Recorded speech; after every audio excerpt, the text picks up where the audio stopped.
Muy buenos días, mis estimados hermanos, bienvenidos a la Iglesia del Nazareno Belén. Hoy estamos celebrando que un 10 de abril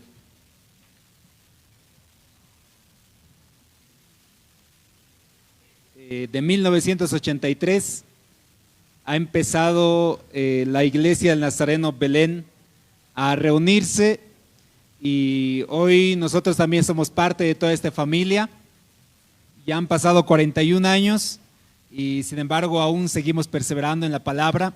Probablemente aún tenemos, gracias al Señor, algunos de los que han sido parte de la fundación de la Iglesia Nazareno Belén y están aún entre nosotros compartiendo aún. Yo creo que para ellos debe ser muy hermoso el recordar cómo la iglesia ha empezado con una pequeña reunión de personas que realmente estaban adorando y buscando del Señor, y hoy por hoy somos una gran familia, con muchos matrimonios, con muchos niños, con muchos jóvenes, con una ya, por lo menos ya tenemos unas instalaciones mucho más cómodas, y eso es bueno porque el Señor ha sido bueno con nosotros también. Hoy les voy a invitar a que busquen en sus Biblias, mis hermanos, el libro de 1 Samuel, capítulo 9, 1 Samuel capítulo 9.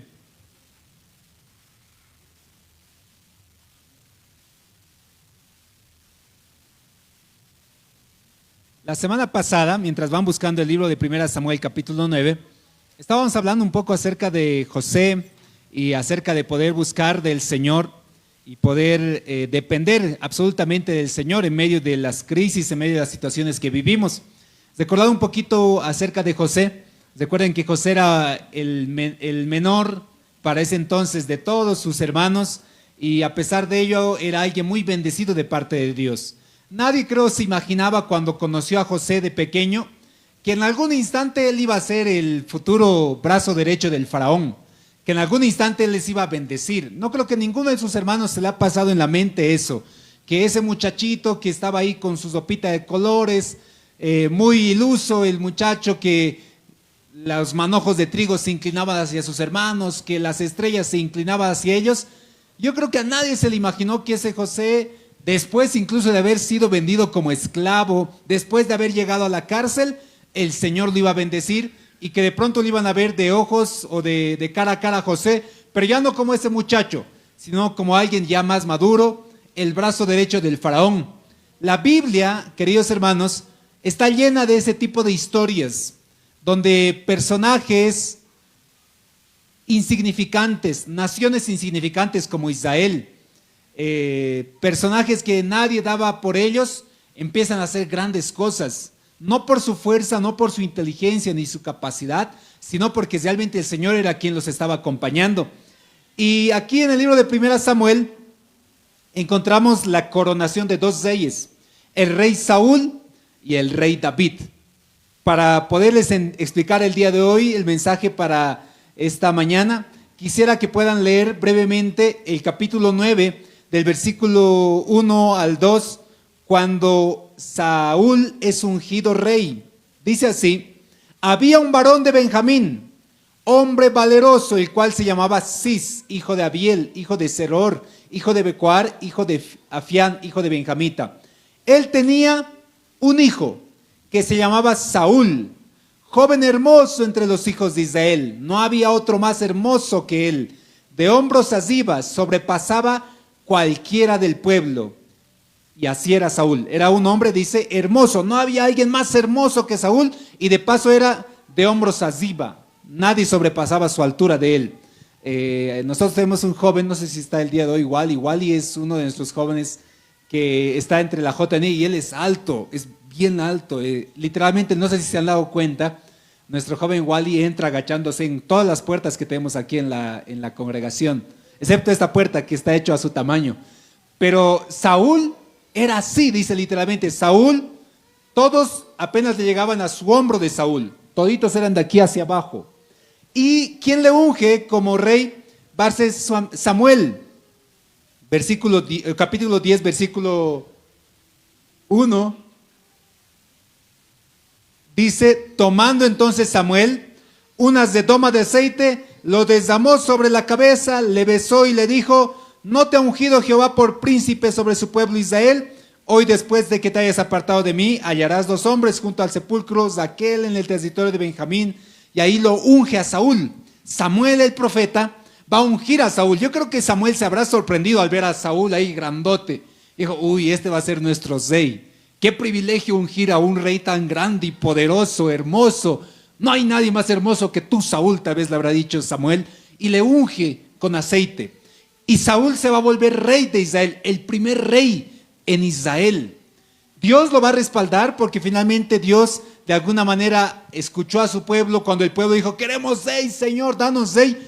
Y escogen a Saúl, el más alto de todos, el más hermoso de todos, al que todos hubieran dicho, a ver, ¿a quién escogemos como rey? Yo creo que escogeríamos, si nosotros fuéramos una nación, al más grande, al más fuerte, al más inteligente, al que tiene más capacidad. Pero en esa ocasión escogieron a Saúl, el más grande y hermoso de todos, y Samuel estaba contento con ese rey.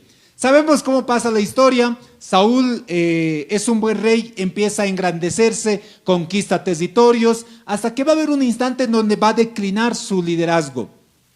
El instante de cuando declina el liderazgo de Saúl es cuando él se empieza a desesperar y empieza a dudar de la confianza que tenía en el Señor. Él creía sinceramente que él era fuerte y que su ejército era porque él era fuerte y porque toda la nación tenía un gran ejército.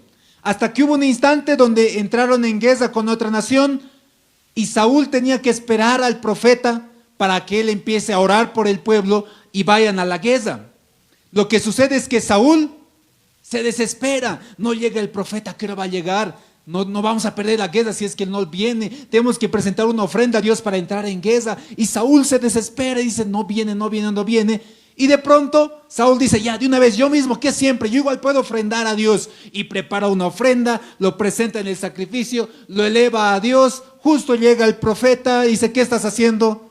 Bueno, es que yo me he desesperado, parecía que no ibas a venir y teníamos que entrar en guerra y ahora ya está la ofrenda.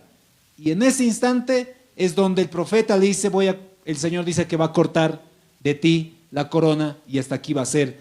Y Saúl ni siquiera se arrepiente y dice, ya, pero que el pueblo no se entere, no le digas a nadie. Y desde ahí va a empezar un declinar de todo el gobierno que tenía el rey Saúl. La historia cuenta incluso que va a haber otra circunstancia donde Saúl va a recibir instrucción del profeta y le dice, oye, Saúl, tienes que conquistar tal nación y vas a matar todo, animales, bestias, no quiero que sobres nada, porque así dice el Señor. Y Saúl se aparta un poquito y empieza ahí un declinar del gobierno del rey Saúl. El profeta que le había ungido, que le había dicho, oye, tú eres rey hermoso, eres grande, porque justamente ese profeta ahí, Samuel, eres hermoso, grande. Dice la Biblia que empieza a llorar, empieza a reclamarle al Señor, no reclamarle al Señor, empieza a arrepentirse delante de Dios. Había sido una decisión que había tomado y está triste y dices, no, Señor. Y luego Dios en el capítulo 16, unas 2 hojitas más de nuestra Biblia, le pide a Samuel y le dice Dios a Samuel, versículo 1 del capítulo 16, dijo Jehová a Samuel, ¿hasta cuándo llorarás a Saúl?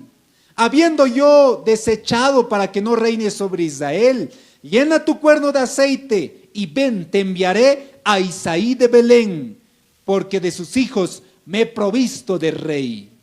Dios le dice a Samuel, Samuel, ¿hasta cuándo vas a llorar ahí al rey que te has escogido, Saúl? Anda, toma tu cuerno, llénalo de aceite y yo te voy a proveer un nuevo rey. Y lo lindo de la Biblia que dice un rey conforme a mi corazón, así habla el Señor de David, un rey conforme a mi corazón. Y es bonito cómo escoge Dios a su rey que iba a gobernar Israel. Y dijo Samuel, ¿cómo iré? Si Saúl lo supiera me va a matar. Jehová le responde, toma contigo una becerra de vacada y di, iré a ofrecer sacrificio a Jehová.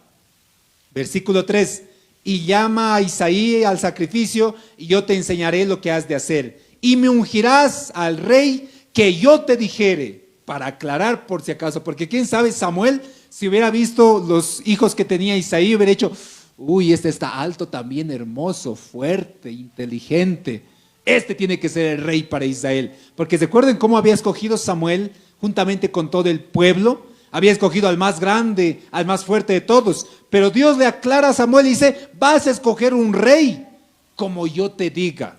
A ese le vas a ungir.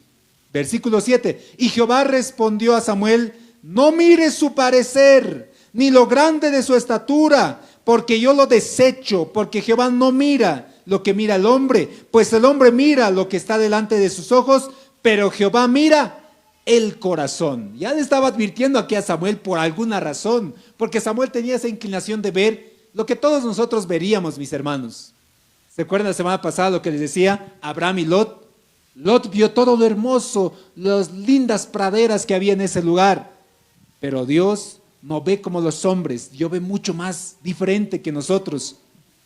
Versículo 8, entonces llamó a Isaí de Abinadab y lo hizo pasar delante de Samuel, el cual le dijo, tampoco a este ha escogido Jehová, versículo 8, entonces llamó Isaí a su hijo, que era Abinadab, y lo hizo pasar delante de Samuel, el cual dijo, tampoco a este ha escogido Jehová, versículo 9, e hizo pasar Isaí a Sama, que era también uno de sus hijos, y él le dijo, tampoco a este ha elegido Jehová, versículo 10, e hizo pasar así 7 hijos suyos delante de Samuel, pero Samuel le dijo a Isaí, Jehová no ha elegido a estos.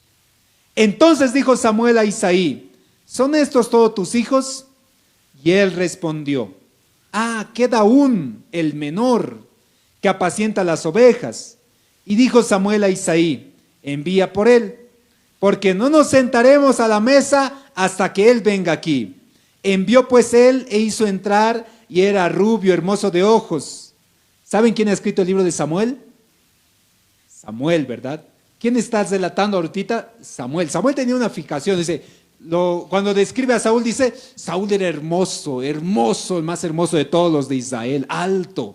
Y cuando lo ve a David, también escribe algo similar, dice, lo vio a él rubio, hermoso de ojos y de buen parecer.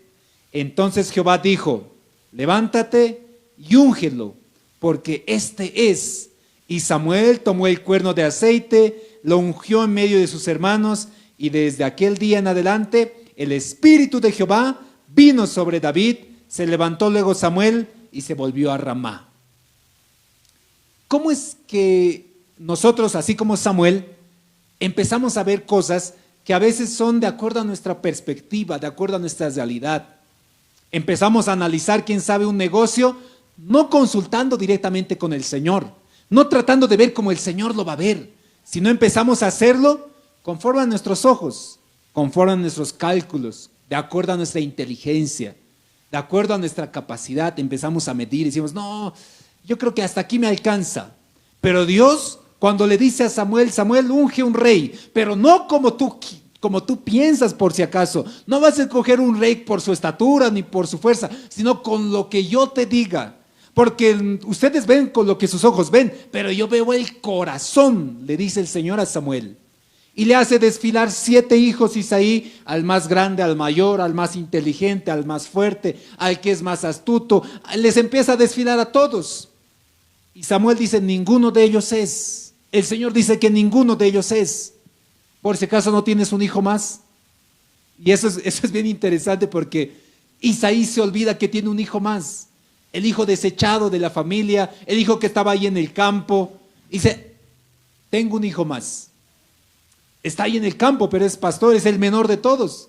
Hasta quién sabe, su papá mismo decía dentro de sí, no creo que sea él, es el más pequeño de todos. Es muy delicado, es rubio, hermoso de ojos. No creo que sea él. Llámalo ahora mismo, porque si no viene él, no vamos a comer aquí en este día. Estaban en ayuno probablemente, y lo llaman a David. No sé dónde habrá estado pasteando sus ovejas. Lo hacen traer, lo ve Samuel y lo describe ahí. Cuando lo vi, era rubio, hermoso de ojos, de buen parecer. No dice era fuerte, parece inteligente. No, era un muchacho común, quién sabe, el desechado de toda la familia, y lo unge con aceite y lo va a ungir como uno de los reyes más recordados de la nación de Israel. Hoy mismo, tal vez han escuchado noticias, ¿no? Israel está en guerra con Irán desde hace tiempo, pero ayer creo que se han se ha acrecentado un poquito más la situación de la guerra allá, Israel contra Irán. Y Israel recuerda con mucho anhelo al reinado de David y al reinado de Salomón, mucho más todavía al reinado de David. Ese muchacho que era desechado de su familia, era desechado de su nación, era recordado y es recordado como un gran rey en Israel.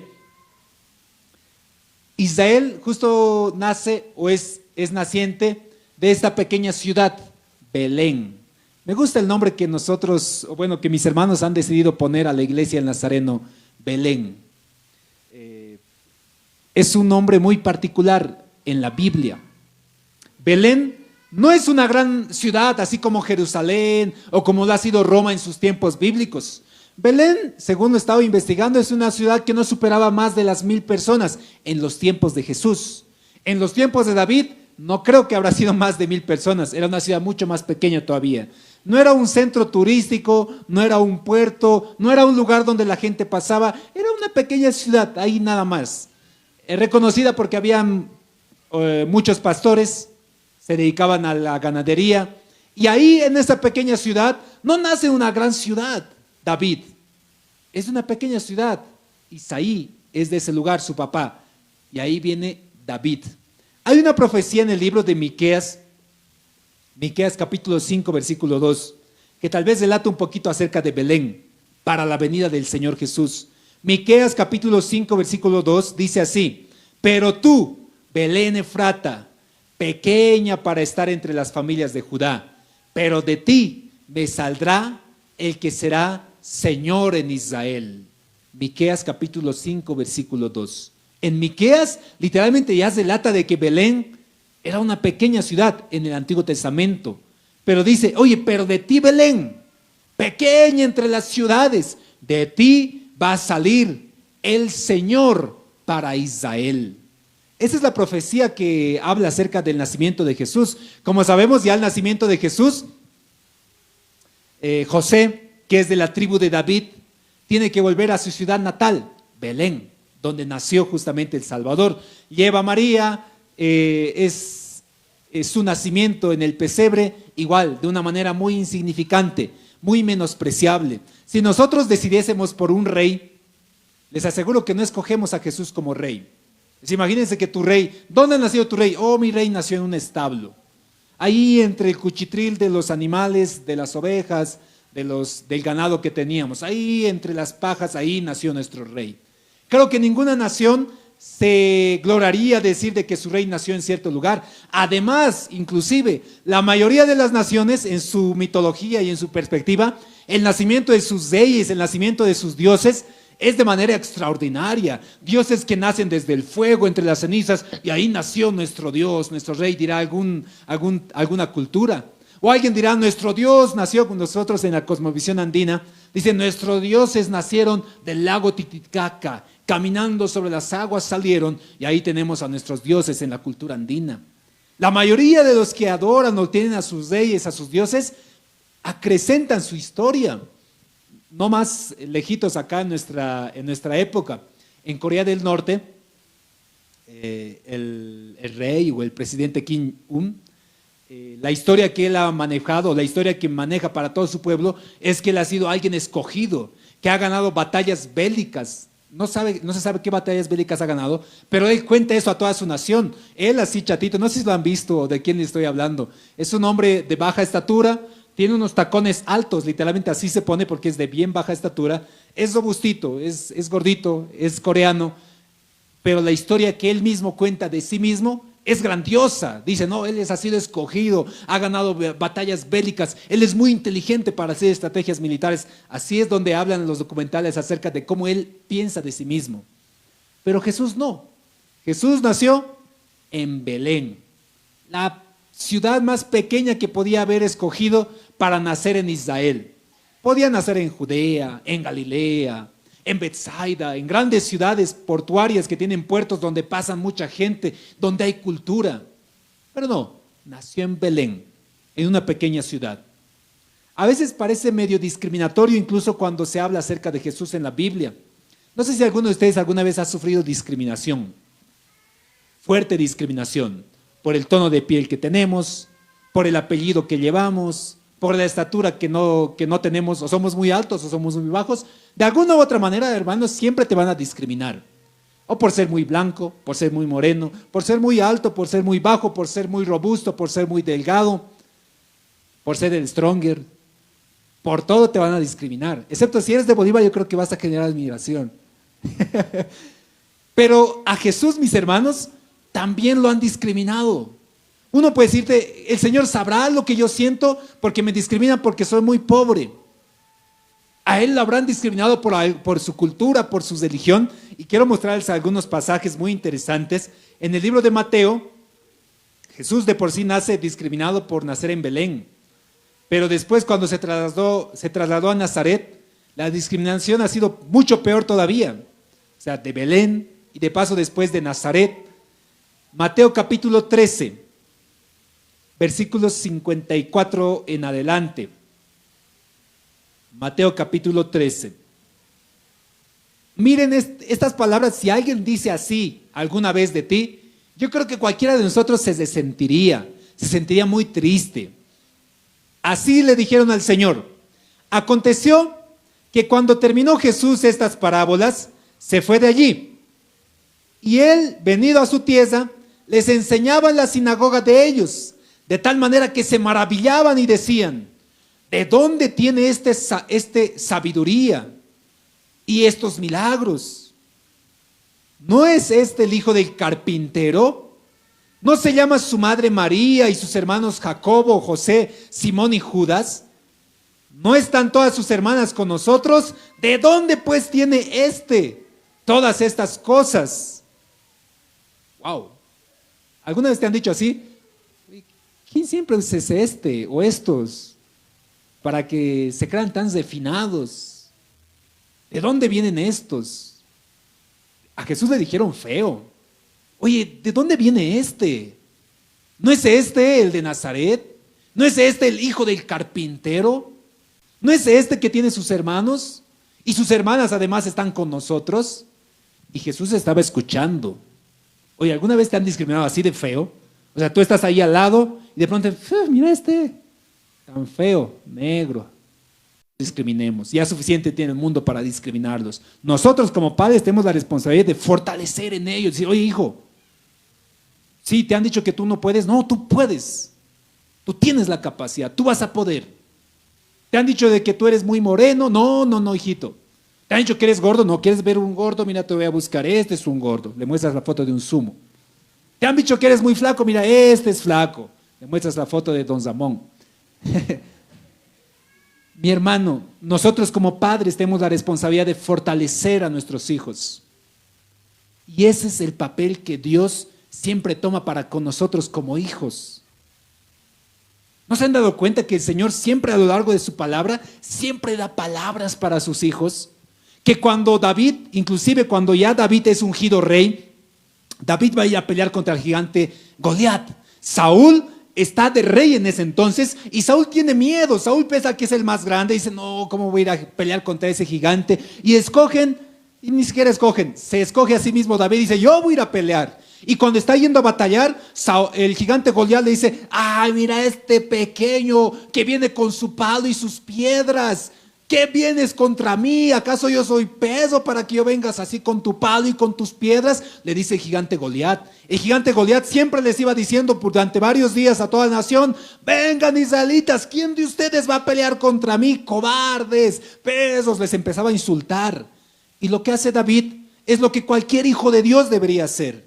Cuando pasa este tipo de circunstancias, te está yendo mal, no creas las palabras de las que vienen, sea de Satanás o sea de tus enemigos, no las creas, cree las palabras que dice el Señor de ti. Lo que David va mientras agarra sus piedritas y agarra su onda y dice, tú vienes aquí con tu espada, con tu escudo, yo vengo en el nombre del ejército de Jehová y yo te voy a desdotar, te voy a cortar tu cabeza, gigante Goliat. Se empezaba a arengar solito, a animar solito, a creer en las promesas del Señor. Él mismo se recuerda cuando está delante de Saúl y dice, mi rey Saúl, yo he matado leones, les he abierto sus bocas a osos, a bestias. ¿Qué es este gigante para mí?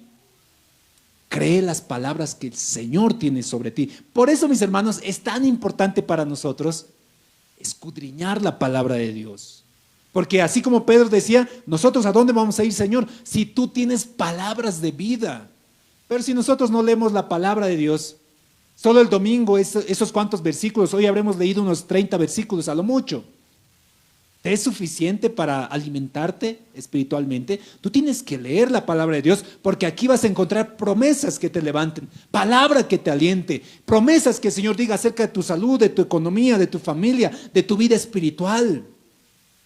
Eso es lo que hace el Padre, nos alimenta con su palabra. Y cuando algún enemigo te dice, oye, tú no puedes, tu papá te dice, oye, tú todo lo puedes en Cristo que te fortalece. Cuando alguien te dice, tú eres pobrecito, no vas a poder, el Señor te dice, oye, mía es la plata, mía es el oro, yo digo el Señor. Cuando alguien te dice, tú eres débil, no vas a poder, nada, tú tienes todo, tú tienes toda la fuerza, porque yo soy tu escudo, yo soy tu fortaleza. Eso dice el Señor para ti. Tienes que leer la palabra de Dios.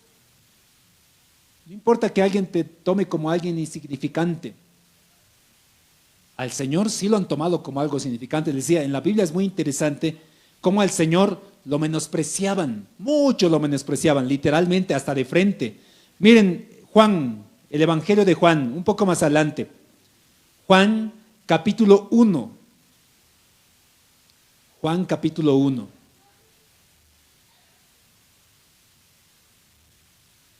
Versículos 45. Desde el versículo 43. Juan capítulo 1. El siguiente día quiso Jesús ir a Galilea, versículo 43, y halló a Felipe, no al hermano Felipe Gutiérrez, sino a otro Felipe. Halló a Felipe y le dijo, sígueme. Y Felipe, que era de Betsaida, una ciudad diferente, recuerden, es una ciudad portuaria, Betsaida, la ciudad de Andrés y de Pedro. Felipe halló a Natanael, otro discípulo del Señor, y le dijo, hemos hallado al quien escribió Moisés en la ley, así como los profetas, a Jesús, hijo de José, de Nazaret. Así le dice Felipe, oye, Felipe le encuentra a Natanael, hemos hallado a Jesús. El que escribe Moisés, el que han escrito los profetas, es el hijo de José, él es de Nazaret. Y miren la respuesta de Natanael. Natanael le dijo, ¿de Nazaret puede salir algo bueno? Uy, qué fuerte eso, ¿no? Es como que alguien diga tu apellido. ¿De los Paredes algo bueno? Sí, yo apellido Paredes porque no hay ningún Paredes, así que puedo hablar de mi apellido. ¿De los Paredes algo bueno puede salir? De la iglesia del Nazareno Belén, ¿alguien puede salir bueno? ¿Alguien puede salir capaz? ¿Alguien puede salir inteligente? Lo bueno que de nuestra iglesia han salido muy buenos pastores. Buenos pastores. Tenemos ahí a la pastora Adela. Pastor Tomás también ha estado saliendo de aquí, ¿verdad? Pastor Jaime. Han salido buenos ministros de acá, de la iglesia. Y seguramente seguirán saliendo muchos más. Pero Pastor Félix también, ¿cierto? Pastor Félix, no Pastor Tomás. Pastor Félix estaba... Pastor Tomás ha sido pastor. Esta tarde vamos a recordar un poquito de nuestra historia, a los que quieren saber cómo es la historia de la iglesia. Natanael dijo eso del Señor. ¿De Nazaret ha salido algo bueno? No creo de Nazaret. No creo. Mi hermano, si alguna vez alguien eso dice de ti, tranquilo. Si alguna vez te dicen, de tu familia, puro bozacho, no creo que tú puedas hacer algo bueno. De tu familia, ¿alguien acaso ha acabado sus estudios de tu familia? Difícil que tú lo hagas. Tranquilo, paciencia. El Señor va a obrar. Miren la historia cómo acaba, porque Jesús es terrible. Es terrible cuando escucha aquello que los demás dicen. Natanael dice, de Nazaret puede salir algo bueno, versículo 46, y Felipe le dice, ven y ve. Versículo 47, cuando Jesús vio a Natanael que se le acercaba, le dijo Jesús a Natanael, he aquí un verdadero israelita en quien no hay engaño. ¿Se imaginan? Imagínate que Natanael minutitos antes dijo, de Nazaret va a salir algo bueno. Cualquier cosa debe ser ese tal Jesús. Va a verle a Natanael a Jesús y Jesús lo encuentra a Natanael. Ahí, miren, un buen israelita en el cual no hay engaño. Yo creo que Natanael bajó la cabeza, ¿no? Y ya, algo bueno tiene de Nazaret, ¿no? Por lo menos son educados los de Nazaret. Y respondió Natanael. Le dijo Natanael, ¿de dónde me conoces? Respondió Jesús y le dice, antes que Felipe te llamara, cuando estabas debajo de la higuera, yo te vi.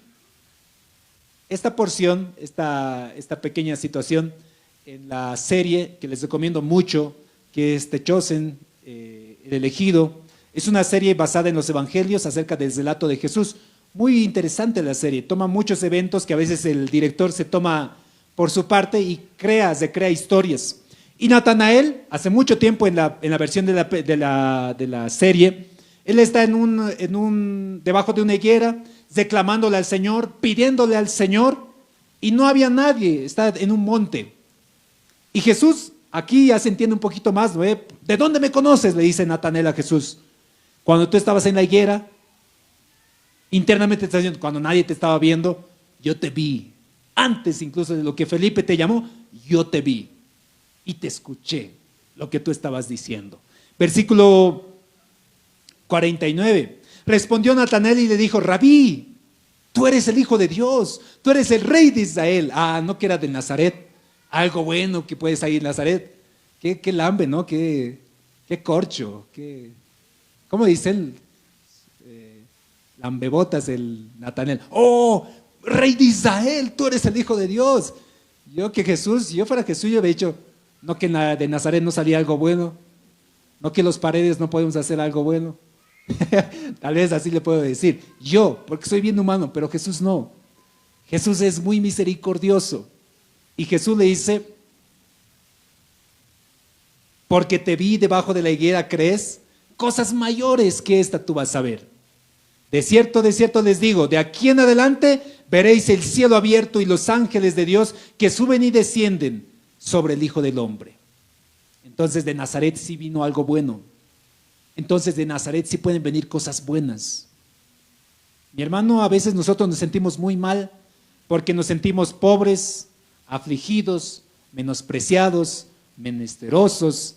Solo para terminar quisiera contarles esta historia del primer ejército del rey David.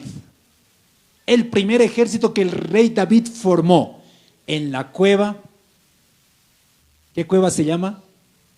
¿Se recuerdan esta cueva? La cueva de Adulam. Una vez que el rey Saúl quería matar al rey David, David empieza a escaparse, se escapa entre la gente y huye y justamente cae en una cueva. Y en esta cueva dice la palabra de Dios que estaban los afligidos, los menesterosos, los pobres, los endeudados. Y David tomó a esta gente, tomó y no las discriminó y no dijo, fucha, no, mira mi ejército, puro pobre, puro paralítico, puro endeudado, puro menesteroso, pura gente menospreciable. Dice la Biblia que de esa cueva salió el primer ejército para el rey David. De esa cueva salieron los gigantes, bueno, los que iban a derrotar a los gigantes, los que eran similares a Goliat. De esa cueva salieron los valientes. La próxima semana vamos a hablar de este tema, acerca de los valientes. Yo me pregunto por qué David tomó de ellos y los hizo así de grandes. Obviamente por su liderazgo y todo ello, pero ¿por qué? Porque seguro David en algún instante cuando vio a todo este ejército, él recordó que cuando él fue ungido rey, él no era ni un gigante, él no era ni un inteligente, no era ni el más grande, no era ni el hermano mayor, no era ni el más sabio de todos sus hermanos, era un hombre insignificante, un muchacho insignificante, pero en las manos de Dios, él ha podido derrotar a un gigante que era el gigante Goliat. No han sido sus fuerzas cuando estaba contra el gigante Goliat, no han sido sus fuerzas cuando Saúl lo desafió y dijo, anda que el ejército quiero que mates a 200, tú solito, y David se fue y los mató a 200. No eran sus fuerzas. Y cuando vio a toda esa gente, esa multitud, y dijo, wow, En las manos de Dios estos van a ser grandes, van a ser valientes. Mi hermano, no midas lo que tú tienes en tus manos solamente. No midas tu capacidad ni tu inteligencia. No digas, Señor, es que yo soy muy débil para aprender. No digas, Señor, es que yo no puedo hacer este ejercicio. Yo no puedo hacer este emprendimiento. Yo no puedo hacer este trabajo. No voy a poder dentro de mi familia. Tranquilo. ¿Sabes por qué te digo que estés tranquilo? Porque cuando es con tu inteligencia, cuando es con tu fuerza, cuando es con tu dinero, con tus recursos, la gloria va a ser tuya. Tú te vas a glorificar y vas a decir, muchas gracias a mí, denme aplausos pues, yo he hecho esta profesión, yo la he acabado, apláudame, hágame fiesta. Hágame fiesta porque he hecho mi empresa, gracias a mi inteligencia, gracias a mi capital, me he esforzado con mi dinero, apláudanme y la gloria va a ser tuya. Pero sabes, cuando tú no tienes la capacidad, cuando tú no tienes ni la inteligencia, ni el capital, ni el dinero, no tienes ni siquiera la belleza física, no tienes nada, pero ahí te ves con una empresa, ahí te ves con tu familia, ahí te ves con tus hijos, ahí te ves bien, tú con mucha autoridad vas a poder decirle, mis hermanos, no sé cómo, no entiendo cómo, esto es simplemente gloria de Dios. Gracias al Señor estoy donde estoy parado, porque sé que no ha sido ni mi inteligencia, no tenía ni dinero, no tenía ni conocimientos, no era ni hermoso de parecer, pero el Señor es el que me ha bendecido a mí y la gloria se la tiene que llevar Él. En ese tipo de circunstancias te comento que el Señor le encanta trabajar. Le encanta trabajar con una nación que no tiene ni ejército. Le encanta trabajar con un muchacho que ni siquiera puede pelear físicamente con un gigante. Le encanta trabajar con una nación que depende totalmente de Él. Dejaremos de depender de nuestra fuerza, de nuestra inteligencia, de nuestra capacidad, de nuestro templo, de nuestros asientos, de nuestros recursos. Hay algo muy bonito que yo admiro de la iglesia de Nazareno Belén en esos 41 años.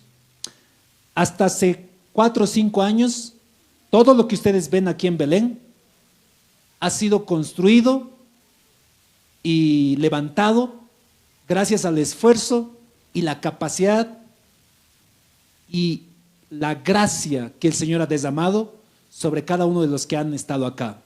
Hace 4 años más o menos hemos empezado una de las primeras construcciones que ha sido financiado gracias al Ministerio de Compasión a través de nuestra fundación. Ahí les muestro los bañitos muy bonitos que tenemos. Pero todo lo que ustedes ven ha sido gracia del Señor. Hay iglesias literalmente donde el Señor ha podido financiar todo el templo, todas sus aulas, toda la construcción. Pero en 40 años, Belén no. Belén ha sabido depender totalmente del Señor. No perderemos esa esencia, mis hermanos. No perdemos la esencia que hace años tal vez ha empezado aquí en la iglesia. Yo no me pongo a pensar cómo ese día cuando mi hermana Antonia alguna vez relataba que se han venido aquí para hacer un culto, un ayuno, y han visto todo este vacío, y han dicho, compraremos esos lotes, pero no hay dinero, entonces compraremos 4 si no hay dinero. Y se han comprado 4 lotes aquí. Y cuando hayan empezado a construir esto, no me imagino de dónde han sacado. ¿De dónde? La gloria siempre debe ser del Señor.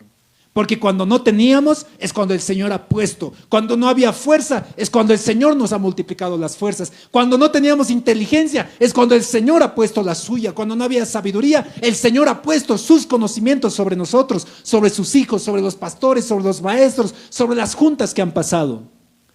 No pierdan esa esencia, que esa esencia de la iglesia de Nazareno Belén esté en ustedes. No dependan solamente de sus recursos, de su inteligencia, de su profesión. Empezaremos a depender de las cosas sobrenaturales que Dios puede hacer en mi vida, aunque no tenga nada. No soy inteligente, el Señor me va a abrir los caminos. No tengo dinero, el Señor va a poner de sus recursos. No tengo familia, el Señor va a ser mi padre y mi madre para que yo tenga una familia que me acompañe. Hoy celebramos 41 años agradecidos por la misericordia y damos toda la gloria al Señor. Estoy seguro que todos los que hemos ido pasando y que hemos sumado a esta historia, mis queridos hermanos, hemos ido aportando seguramente con nuestro talento, nuestro liderazgo, nuestros conocimientos, el recurso que el Señor ha bendecido en nuestras familias. pero el Señor siempre ha sido bueno. No te sientas menospreciado jamás si el Señor está contigo, porque si el Señor está contigo, para ti todo eso es suficiente. Si el Señor está contigo, no necesitas nada más. Si el Señor está contigo, es suficiente para vivir en la vida, porque el Señor es el quien va a proveer. ¿Cuántos quieren orar el día de hoy y pedir, así como insignificantes como David, insignificantes como José? De Nazaret puede salir algo bueno, de tu familia en serio va a salir algo bueno, y tú con toda la gloria para el Señor vas a decir, sí, claro que sí. Pero no es porque mi familia es fuerte o porque yo soy inteligente y fuerte, es porque el Señor siempre ha estado en todo lo que yo he emprendido, así como José, todo lo que él hacía prosperaba, porque el Señor estaba con José. Cuando lo ungió Samuel a David y dijo, y desde ahí el Espíritu de Jehová estaba con David. No es la persona, es el Espíritu de Jehová que tiene que estar sobre nosotros. Por eso es necesario buscar más de Él. Oremos el día de hoy, mis hermanos. Agradezcamos por estos 41 años, agradezcamos por nuestras familias. ¿Cuántos quieren doblar sus rodillas ahí? ¿Quieren inclinar su cabeza? ¿Quieres encomendar hoy tus planes, tus necesidades? Te han dicho que ya no puedes, te han dado por desahuciado, han dado por desahuciado a tu familia. Te han dicho que no tienes los recursos suficientes, que no tienes ni la estatura, ni la belleza, ni la altura, ni la capacidad suficiente. Tranquilo, tranquilo, que el Señor se glorifique en medio de tu dificultad. Gracias, Señor, te damos en este día.